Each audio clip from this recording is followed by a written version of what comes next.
Right now, without even trying, you can find a face in almost anything. The front of a car, a power outlet, a cloud, two dots in a line, and your brain insists. Someone is there. You're not imagining it, and it's not random.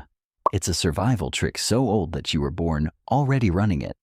And once you see how it works, you won't be able to switch it off. There's a word for this. It's called face pareidolia, the experience of seeing a face in something that has no face at all. A shocked expression in a bag of chips, a grumpy old man in the headlights and grill of a car, a tiny startled face in a wall socket. Once you start noticing them, they're everywhere. And that's the first clue that something interesting is going on. Because you're not choosing to see these faces. They arrive on their own instantly, whether you want them or not. To understand why, you have to understand how much your brain cares about faces. You are a social animal. For your entire history, almost everything that mattered, safety, friendship, status, danger, came down to reading other people, and a single glance at a face tells you an astonishing amount. Whether you've met this person before, what mood they're in, whether they're friendly, or whether you should already be backing away.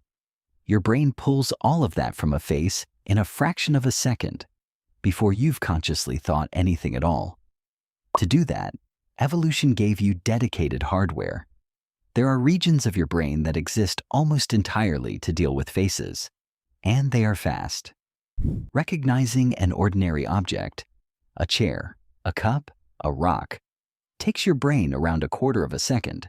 Recognizing a face takes about 1/10. Faces cut to the front of the line. Your brain treats the question, "Is that a face?" as one of the most urgent things it can ask about the world. But here's the thing about a detector that fast and that eager. It makes mistakes. And the mistakes all lean the same way. Your face detector would much rather warn you about a face that isn't there than risk missing one that is. So it fires early and it fires often. In one study, researchers showed people images of pure visual noise, random static, nothing hidden inside. And people confidently reported seeing faces in more than 1/3 of them. Their brains weren't broken. They were doing exactly what they evolved to do, choosing sensitivity over accuracy. And when you think about the stakes, that trade-off is brilliant. Picture an early human standing in tall grass. A shape shifts in the distance. If the brain shouts, "face," and it turns out to be a rock, you lost half a second and a little dignity. But if the brain stays quiet, and that shape was a predator or a stranger creeping closer, you lost everything. Across millions of years, the brains that guessed face too often survived to pass it on. The ones that played it cool sometimes didn't.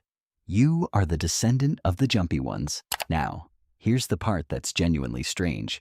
Your brain figures out its mistake almost immediately. Using imaging that tracks activity millisecond by millisecond, scientists found that within about 1/4 of a second, your brain has already filed the chip bag back under chip bag, the socket back under socket. It knows there's no face there, and yet you still see it. The eyes, the little mouth, the expression. The face doesn't politely vanish just because you've worked out that it's fake. Some part of your visual system keeps insisting, long after the rest of you has moved on. Researchers have even gone straight to the source. When they gently stimulated the face processing region of someone's brain while they looked at a plain, faceless object, the person suddenly watched facial features bloom across it, out of nowhere. And when they did the same thing while the person looked at a real face, the face seemed to warp and melt in front of them. That small patch of tissue is, in a very literal sense, where faces live, and it takes shockingly little to switch it on. 2 dots in a line, 2 eyes and a mouth is basically all your brain needs to announce person. But it doesn't stop at there's a face. It goes further. You don't just see a face in that socket. You see a surprised one, or an annoyed one, or a cheerful one. Your brain hands these imaginary faces an age, an emotion, even a gender. And weirdly, that gender is almost always the same. When researchers tested this, people labeled illusory faces as male about 4 times as often as female, even though there's obviously no real person there to have a gender at all. You didn't learn any of this either. Newborn babies, less than an hour old, will already turn their eyes toward a simple face-shaped pattern over anything else in the room. You came pre-installed, and it runs so deep that it isn't even only human. Other primates, like macaques, look at these face illusions in the same telltale way we do. Maybe the most famous example came in 1976, when a NASA spacecraft photographed a hill on Mars just as the shadows lined up. For years afterward, people were convinced there was a colossal face staring up from another planet. There wasn't. There was a pile of rock and billions of brains that have spent their entire existence refusing to miss a face. So the next time a little face peers back at you from your coffee or a building or the front of a passing car, you don't have to wonder if something's gone wrong with you. Nothing has. That's just the oldest, fastest pattern detector you own, quietly doing the one job it was built for, making absolutely sure that, out of everything in the world, you never miss the one thing that might be looking back.